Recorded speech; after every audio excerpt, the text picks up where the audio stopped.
یا ایھا الناس، اے لوگو، کلوا مما فی الارض حلالا طیبا، کھاؤ ان چیزوں میں سے جو زمین میں ہے، حلال اور صاف ستھری۔ بھئی کچھ چیزیں حرام ہیں، جیسے کتے کا گوشت، بلے کا گوشت، کوا، چیل اور بھیڑیے، شیر، یہ سب مردار ہے، حلال نہیں ہے۔ اس کو کہتے ہیں حرام حقیقی، اور کچھ ہے حرام حکمی، بکری، گائے، بھینس، مرغی، بطخ، کبوتر، لیکن ذبح نہ ہو سکی، ذبح نہیں ہو سکی حلال جانور تو مردار ہو گیا۔ اس کو کیا کہتے ہیں؟ یہ حرام ہے حکمی، نہ کہ حقیقی۔ بعض اوقات ایک چیز حلال ہے، مرغی ہے، ذبح ہو گئی، بکرا ہے، لیکن طیب نہیں ہے، بہت لاغر ہے، بہت ہی خستہ ہے، بہت پرانا ہے، بہت بیمار رہا ہے، سالن ہے صاف ستھرا، مٹی لگ گئی، کیچڑ گر گئی، برتن صاف نہیں تھا، طیب نہیں ہے۔ اب طیب کا معنی یہاں میں حلال کی مناسبت سے کرتا ہوں، صاف ستھرا۔ حلال یہ حکم شرعی ہے اور طیب یہ حکم طبعی ہے۔ ما تستحلہ الشرع اس کو کہتے ہیں حلال، وما تستلذہ الطبع اس کو کہتے ہیں طیب۔ نسوار حلال ہے یا حرام؟ اور پان، بیڑی، سگریٹ، چیلم، حکا ڈکا، یہ سب حکم اپنی جگہ، صرف پان لے کے، یہی حال نسوار کا۔ ایک پان خور ڈبیا نکالتا ہے، اس کے بعد پان بناتا ہے، منہ میں ڈالتا ہے، قال رسول اللہ صلی اللہ علیہ وسلم۔ یہ تبدیل حرف مکان حرف ذلت القاری میں ہے، یہ کفر ہے۔ پان خور تو نہیں مانے گا، وہ کہتا ہے چھوڑو مولوی، اور پان نہیں چھوڑے گا۔ اور پان خور کے دانت الامان والحفیظ، اللہ تعالیٰ بندر کے پچھواڑا دیکھنے سے بچائے۔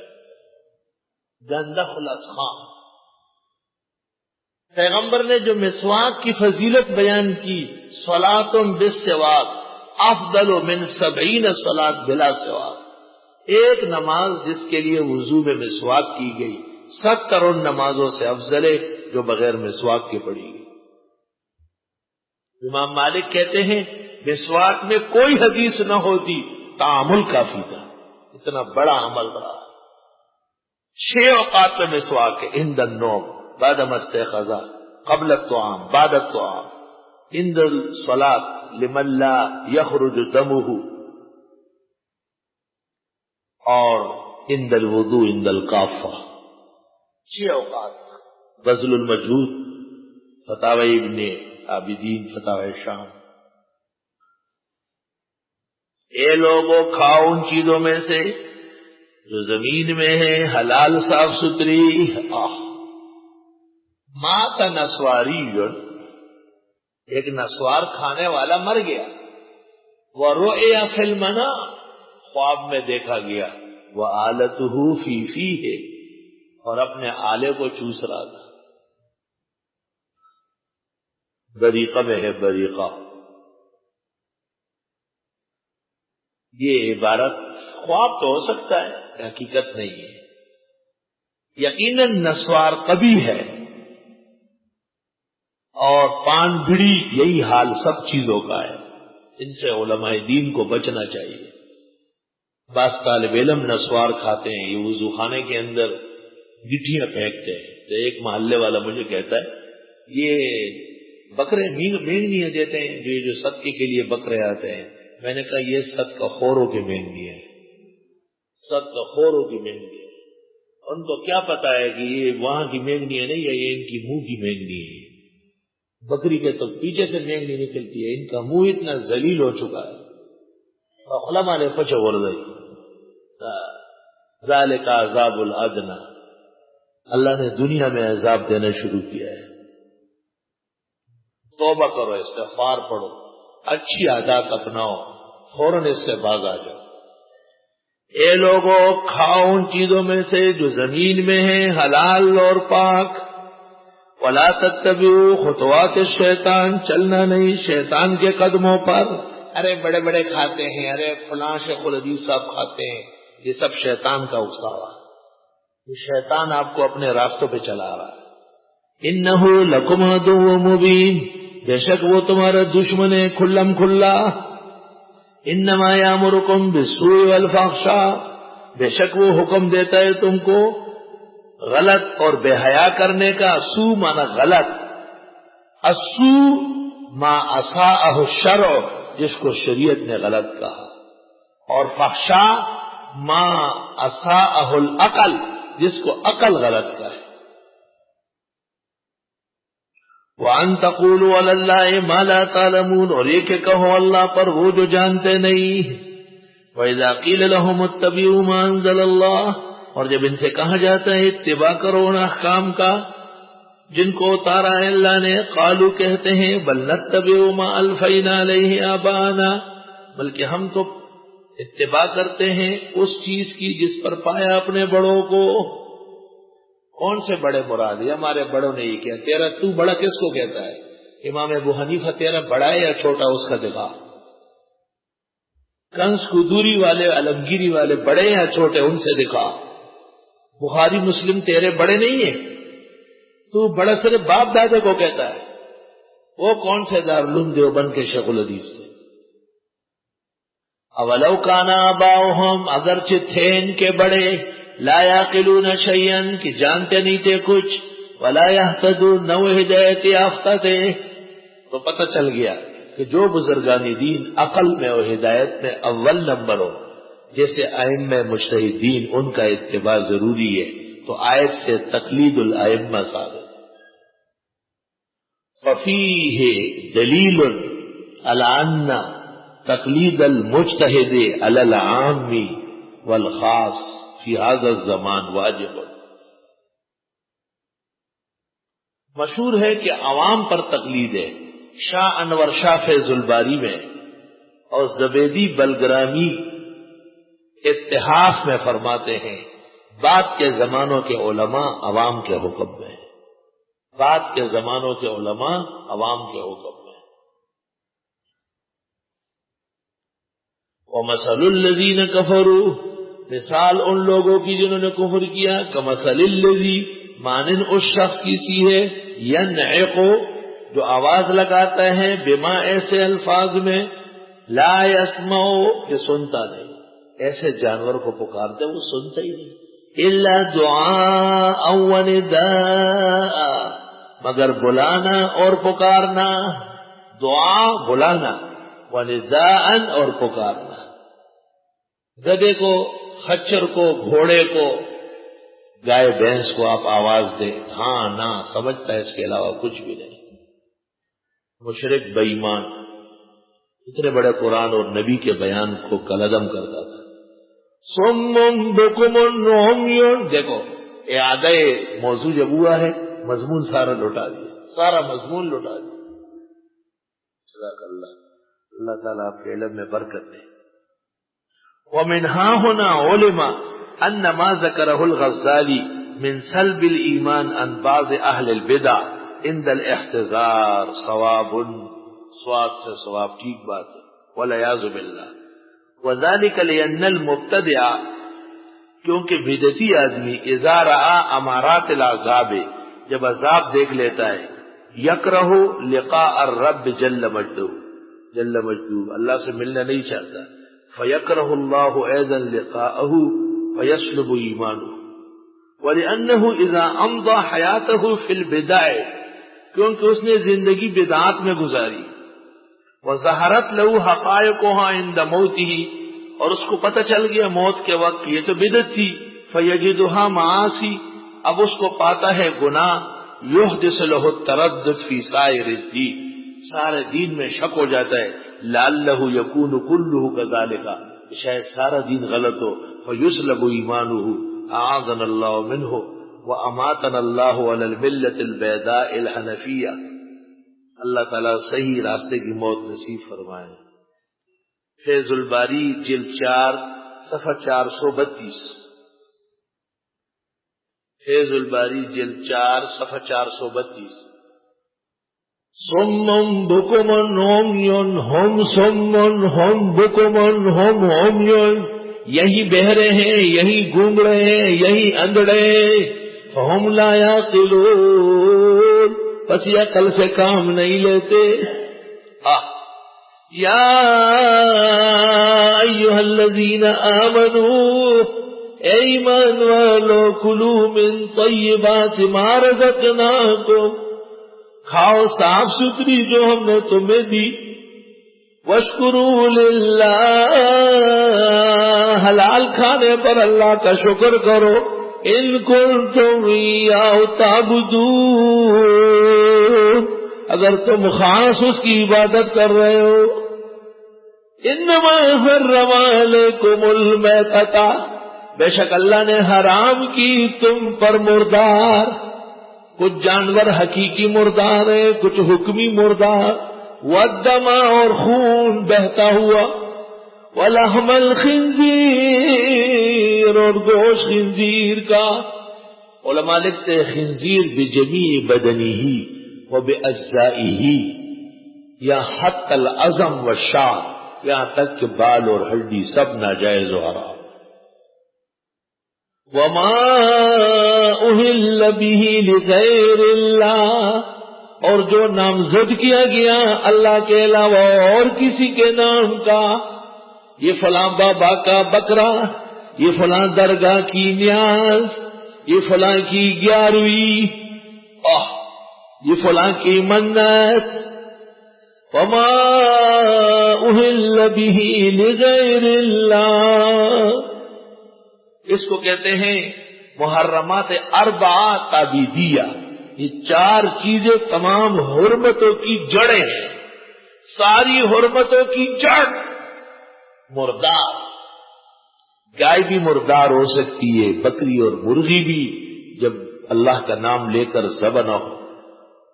خون خونی ہوتا ہے، انسان کا ہو یا حیوان کا ہو. سورۃ انعام میں ہے وَدَمًا مَّسْفُوحًا، اور خون وہ جو بہتا ہو.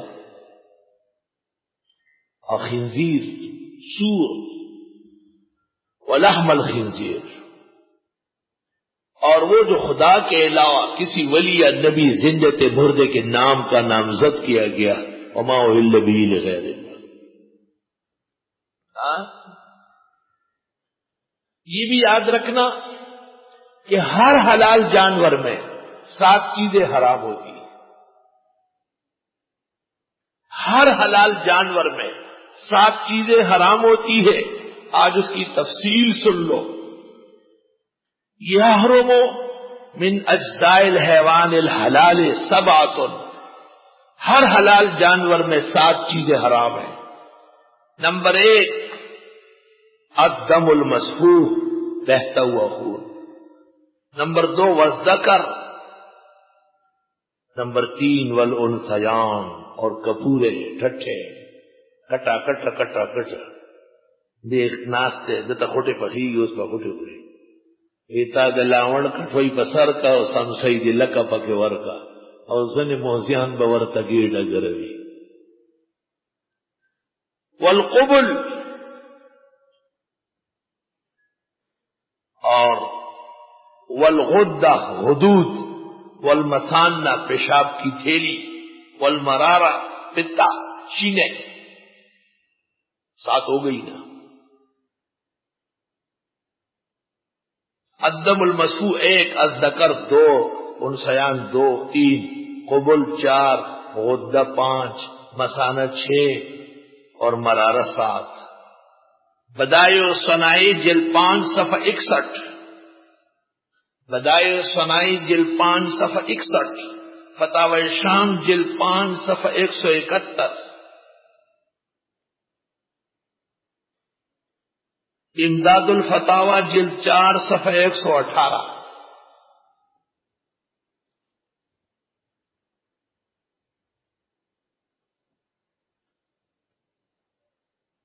یہ تو تفصیل ہے حلال جانور میں حرام چیزوں کی. اور وہ جو خدا کے علاوہ کسی بزرگ، فقیر، پیر، شہید، ولی، نبی کے نام پر جانور نامزد کیا جاتا ہے، شاہ عبدالعزیز نے فتح العزیز میں، شیخ الہند نے فوائد میں، شیخ القرآن نے جواہر میں، اور ان سے بہت پہلے ابن عابدین نے فتاوی شام میں، ابن نجیم نے بحر میں، اس کے بھائی عمر ابن نجیم نے نہر میں، اور تمام معتبرات میں۔ تفسیر کی کتابوں دیکھو مفسرین کیا کر رہے ہیں۔ قال العلماء لو ذبح مسلم ذبیحۃ، اگر مسلمان نے کوئی جانور ذبح کیا، وقصد بها التقرب الى غیر اللہ، وقصد بها، اور ارادہ کیا اس ذبح سے راضی کرنا، کسی کی نزدیکی پانا اللہ کے علاوہ، پیر کا، فقیر کا، ولی کا، نبی کا، درگاہ کا، سوار مرتدن، یہ ذبح کرنے والا اور یہ نظر ماننے والا مرتد ہو گیا، وذبیحتہ میتۃ، اس کا جانور بھی مردار ہے۔ روح البیان جلد 1 صفحہ 277، تفسیر روح البیان جلد 1 صفحہ 277، تفسیر کبیر جلد 3 جز 5 اور 6 صفحہ 12۔ یہ میرا نسخہ 30 جلدوں والا ہے، آپ آیت کے ذیل میں نکالیں گے۔ تفسیر بحر محیط جلد 1 صفحہ 488، فتاوی شام جلد 2 صفحہ 128، تفسیر فتح القدیر جلد 1 صفحہ 170۔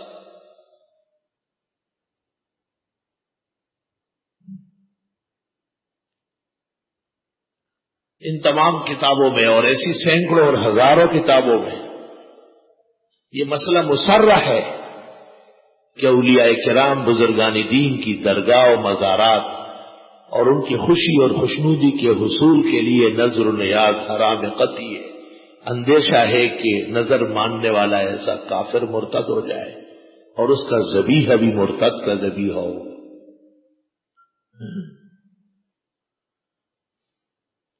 ہندوستان کے اکابر میں شاہ عبدالعزیز متفق ہے بین الدیوبندی والبریلوی، لیکن دیوبندی ان کے سچے متبع ہے اور بریلوی جھوٹے۔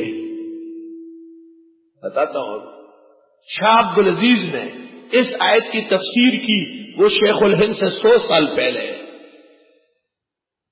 شاہ اسماعیل کی شہادت کے 50 سال بعد دارالعلوم دیوبند کی بنیاد رکھی گئی۔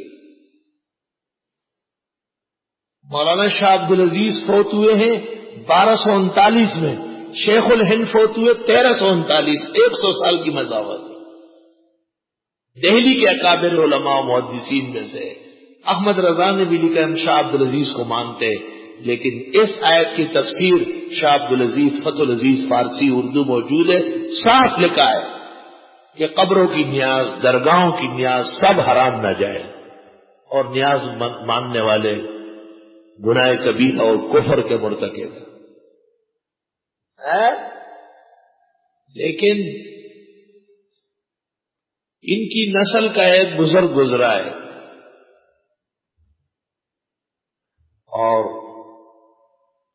وہ ہے پیر میر علی شاہ گولڑوی۔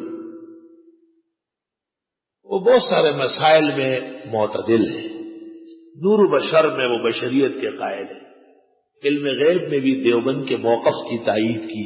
یہ مولانا احمد علی محدث، جنہوں نے بخاری کا حاشیہ لکھا اور جن کے خاص شاگرد مولانا قاسم نانوتوی ہے، ان کے بھی شاگرد،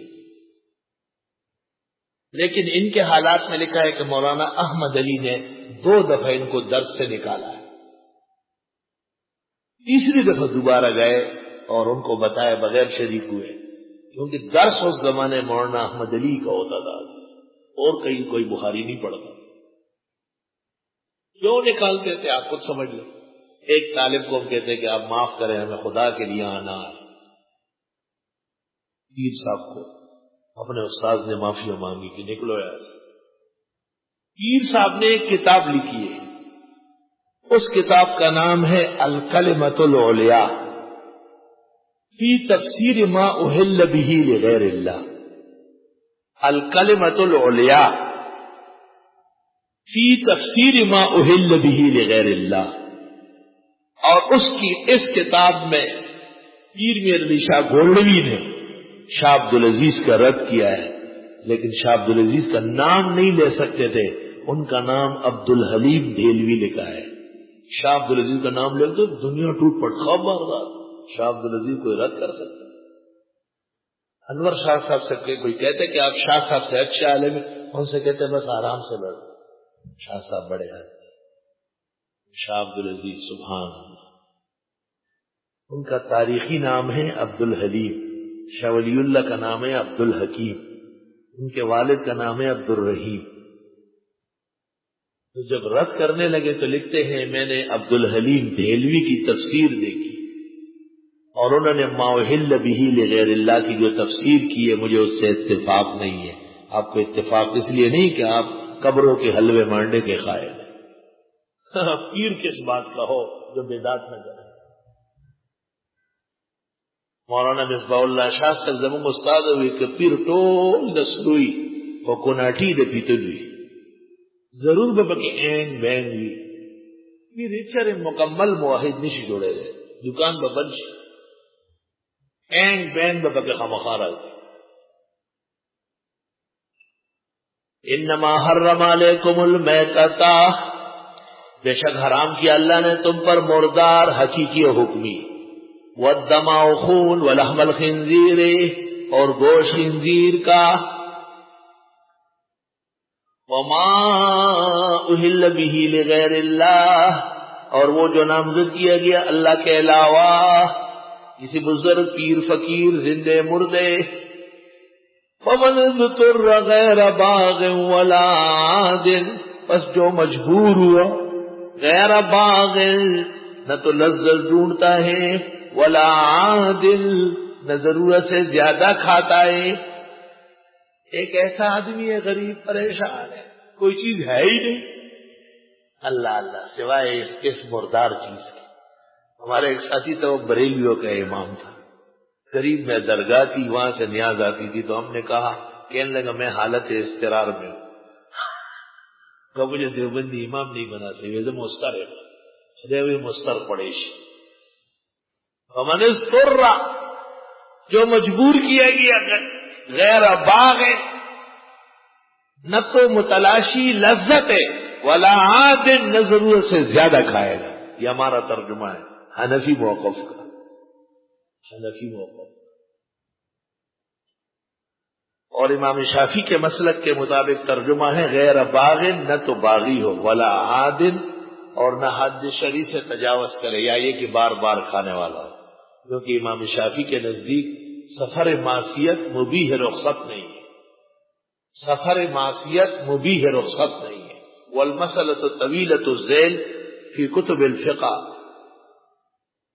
ومعادنہ، فلا اثم علیہ، کوئی گناہ نہیں اس پر۔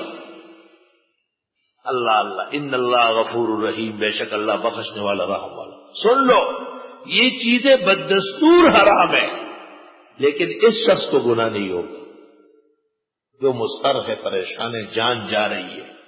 علماء نے استدلال کیا ہے کہ سخت قسم کی ضرورت کی دوائیوں میں، انجیکشنوں میں بعض چیزیں خلاف شرع استعمال ہوتی ہے، مضطر کے لیے جب ڈاکٹر اور مفتی حکم کر لے کہ اس کی جان بچانے کے لیے ضروری ہے، استعمال جائز ہے۔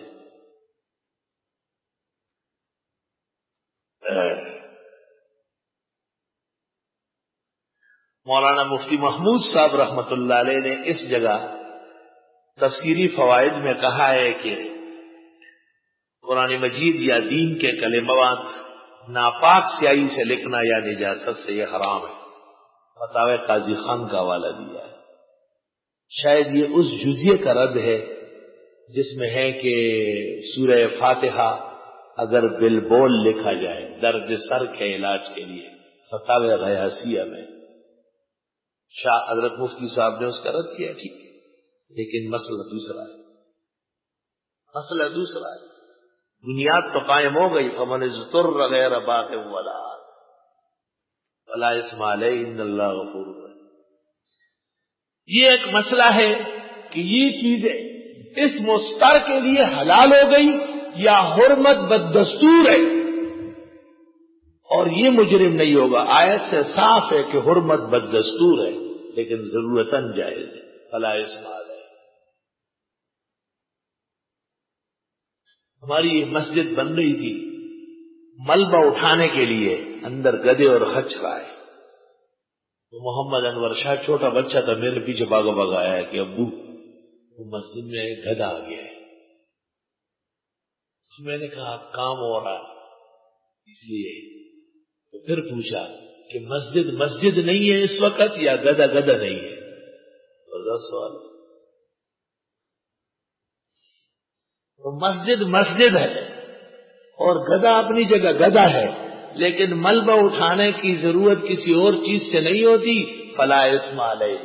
تو اس فعل کا تھوڑی دیر کے لیے گناہ نہیں ہوگا۔ ان اللہ غفور رحیم، بے شک اللہ بخشنے والا رحم والا۔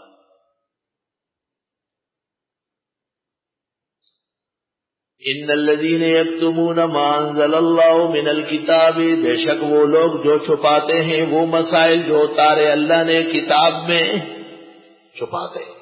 وَيَشْتَرُونَ بِهِ ثَمَنًا قَلِيلًا، اور لیتے ہیں اس کے بدلے میں قیمت تھوڑی۔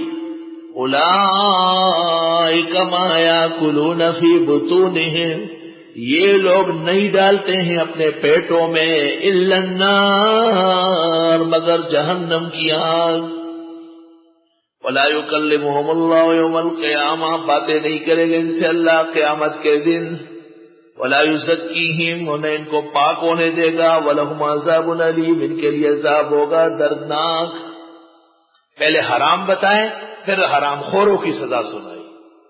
أُولَئِكَ الَّذِينَ اشْتَرَوُا الضَّلَالَةَ بِالْهُدَى وَالْعَذَابَ بِالْمَغْفِرَةِ، سورۃ بقرہ میں اتنا تھا، أُولَئِكَ الَّذِينَ اشْتَرَوُا الضَّلَالَةَ بِالْهُدَى فَمَا رَبِحَتْ تِجَارَتُهُمْ وَمَا كَانُوا مُهْتَدِينَ۔ یہاں فرمایا یہ وہ لوگ ہیں جنہوں نے اختیار کی گمراہی ہدایت کے بدلے میں اور عذاب کو مغفرت کے بدلے میں۔ اس کو کہتے ہیں مضمون بترقی، مضمون بترقی۔ فما اصبرهم علی النار، کس چیز نے ان کو صابر بنایا جہنم پر، اتنے دلیر کس چیز سے؟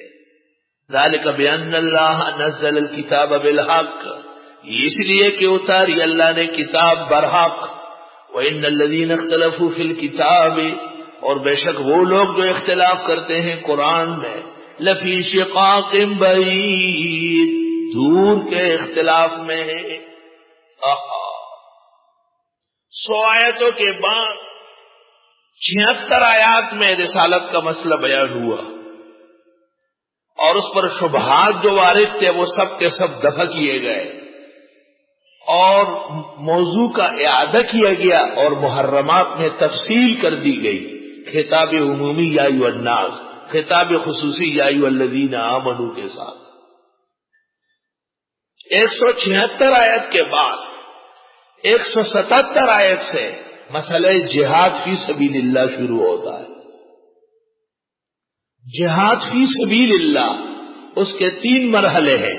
پہلا مرحلہ ہے مجاہد کی تربیت، وہ یہاں ہے۔ دوسرا مسئلہ ہے مجاہدین کا کفر کے ساتھ جھگڑنا، وہ آل عمران میں ہے، بدر و احد، ابتدائی 2 غزوات۔ تیسرا مرحلہ ہے فتح کی صورت میں تقسیم غنائم انفال، شکست کی صورت میں ثابت قدمی کی تلقین اور قواعد سورہ توبہ۔ یہ قرآن کی شان ہے، فصاحت و بلاغت ہے۔ کسی مسئلے کو اٹھاتا ہے تو انتہا تک پہنچا دیتا ہے۔